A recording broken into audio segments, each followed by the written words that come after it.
Hello, I'm back again. For some reason, when I'm recording this, it's coming out really, really softly. I'm not sure why, so I'm trying to speak as loud as I can so that you can actually hear it. I am back. COVID is doing wonderful things to my hair. It looks like chocolate cake icing. I really like it at the moment. I know I'm going to have to get it cut. I know, and my beard is really long, but it's got a really nice shape. And as long as COVID is giving me an excuse not to cut my hair, anyone who's known me for a long time knows I don't like cutting my hair. I'm a sucker for long hair. And, it's not like I go anywhere. It's not like I have anything to do. Well, I do. I have lots of medical appointments. I go to the hospital. I go to the clinic. I go for testing. I go for all kinds of stuff. I have blood work and ultrasounds, left, right, and center. I posted the other day that having heart failure is a bit like having a full-time job, and I'm really not kidding with that. It's a non-stop thing. It's also incredibly expensive. I mean, not only, thank goodness, I'm going on to disability since I have $500 now worth of medication a month, which how could anyone afford that? It's crazy.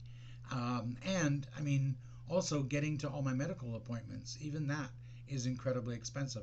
Sometimes I can bus, but I can bus when I've got the energy that day, and I don't always have the energy. So sometimes I need to cab or Uber, and I don't really have a choice in that matter because I've got to get to these different doctors' things. I'm almost done with my compression bandages, which is great because I hate them. About to start compression socks, which I imagine I'm going to hate as well. But I'm stuck with that if I want to keep living. And I kind of do, so I guess I'm stuck with the socks.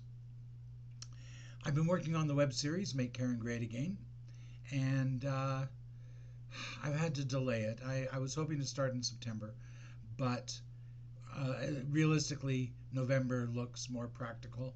I'm not writing nearly as fast as I used to, and between being kind of tired, napping every day, and the meds make my head a little cloudy, so it makes it more difficult to write, and it's just taking a longer time.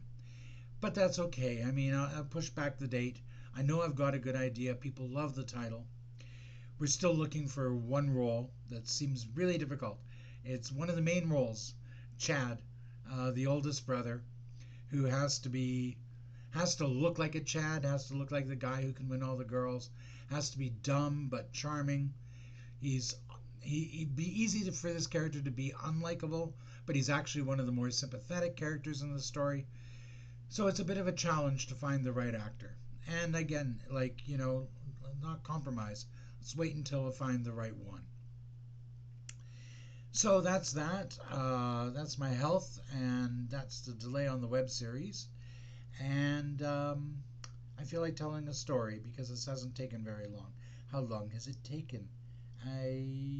I can see that was only 3 minutes. Only 3 minutes. And there's my closet door, and you can see dark shadows and my stain remover, which are next to each other on the shelf. That's a mirror behind me. Um, so I'm going to block that now, so you pay attention to me instead of what's in my room. What story shall I tell? I recently, through Facebook, reconnected with an old friend of mine from my celebrations days, Lou Weatherall. There's lots of stuff that I could talk about at celebrations, but in honor of Lou and the fact that my birthday's coming up, Lou gave me a wonderful birthday moment, one of the greatest. This would have been my 26th birthday, I believe, and we were doing the Elvis show, all shook up, at celebrations. And I was a poet, Sylvester T. Pinkerton, with the Sylvester T. Pinkerton book of verse, which can be yours for the low, low price of only 50 cents. And I wrote poems about my customers and shit. I swore. But that's okay because this story involves the swearing. So Lou and some others came with me, other cast members from Celebrations, Joe Davies, Lisa Scabovius, and Stacy, whose last name I have forgotten. And we all went out to Rumors, which was a popular nightclub. It was down on Pembina Highway, I think the Pembina Highway Hotel or something like that, right where the road turns off. You cross the bridge to go over to Southdale. And we were dancing. We were up on the dance floor. Madonna's song Vogue came on.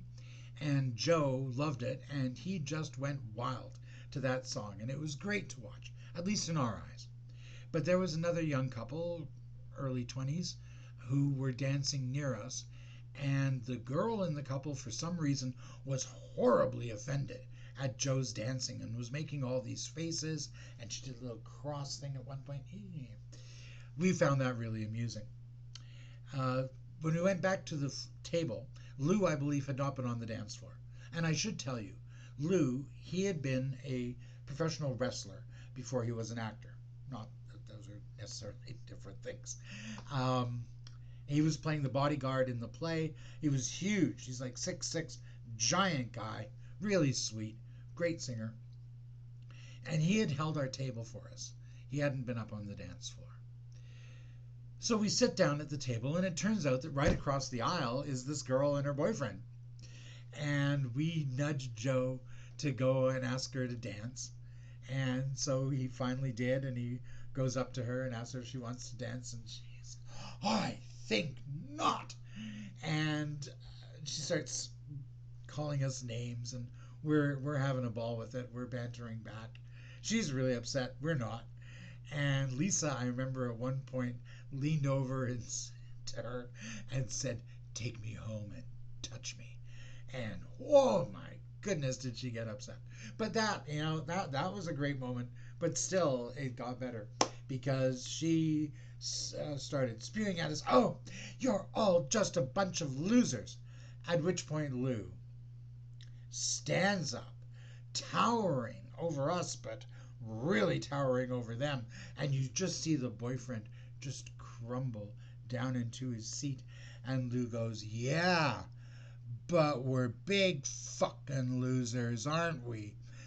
And the girl is ready to explode. And the boyfriend's like, "Let's just leave. Let's just leave. Let's just get out of here."